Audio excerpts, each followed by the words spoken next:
Ang feeding program ay hindi lang upang palusugin ang katawan, kundi gayon din ang isipan.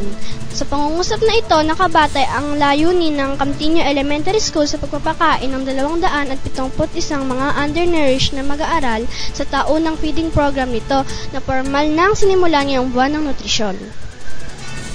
Naniniwala ang Health and Nutrition Coordinator ng Camtino Elementary School na hindi lamang mapabubuti ang kalusugan ng mga mag-aaral dahil sa feeding program.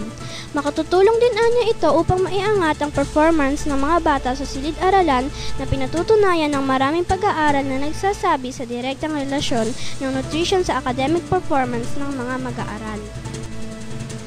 Batay kasi sa datos ng paaralan mula sa Nutritional Status Record ngayong taon, 15.32% ng kabuuang populasyon ng Camtino Elementary School ang undernourished o ang tinatawag na wasted at severely wasted.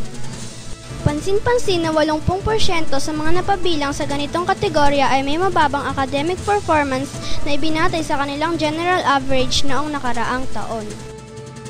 Samantala, 80% naman ang naitalang malulusog ng mga mag-aaral, 0.76% ang obese, at 3.38% ang above normal. Ito si Christine Joy Malang, nag-uulat para sa DepEd-R ng DWJJ Radyo Vision.